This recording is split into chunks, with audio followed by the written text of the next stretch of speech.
L'argent et la nourriture ont afflué des membres de la communauté lorsque les adventistes n'avaient plus de fonds pour payer leur programme de repas. Il y a environ 7 ans, nous avons connu une crise financière dans ma ville. Et une jeune femme de mon église a eu l'idée de faire quelque chose pour les pauvres, en leur fournissant au moins un repas. Nous avons donc commencé à leur préparer quelque chose de bon. Et au début, nous ne préparions que pour 50 personnes. Nous avons rassemblé notre argent et préparé quelque chose de simple, mais délicieux et sain. Les membres de l'église de Ho Chi Minh au Vietnam ont travaillé ensemble pour servir des repas faits maison à une foule de personnes, enfants, étudiants, retraités et autres personnes à la recherche d'un emploi. Ce premier déjeuner s'est si bien déroulé que les membres de l'église préparent désormais plus de 200 repas chaque jeudi. Au total, les repas ne coûtent que 4 millions de dong vietnamiens, soit 180 $ américains. Le menu se compose de riz, tofu, haricots, soupe de potiron, tomates et bananes. Une combinaison parfaite pour remplir un estomac vide. De plus en plus de gens viennent, et maintenant, chaque semaine, 200 personnes viennent manger notre nourriture.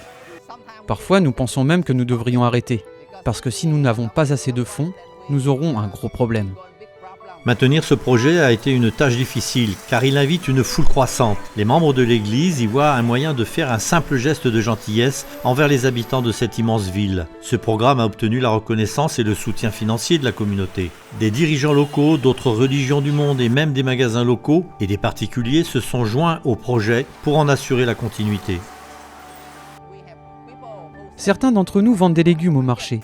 Nous en achetons tellement qu'ils nous demandent « Pourquoi en achetez-vous autant ?» Alors nous leur parlons de nos déjeuners et ils nous disent « Ok, prenez celui-ci, cette semaine est gratuite. » Chaque semaine, lorsque nous n'avons pas assez d'argent, nous recevons des dons de riz et de légumes de la part des vendeurs. Nous n'avons jamais eu à nous arrêter parce que nous n'avions pas assez d'argent. Les autorités locales ont à leur tour exprimé leur gratitude pour le travail remarquable et l'impact positif qu'ils créent au sein de la population. Mais les plus reconnaissants sont probablement ceux qui viennent manger.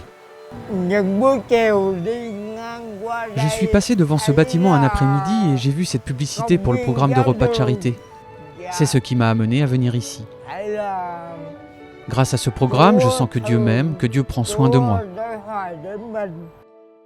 En dehors des repas, tout le monde est invité à participer à d'autres programmes de l'Église. 3 personnes ont été touchées et ont accepté le Christ.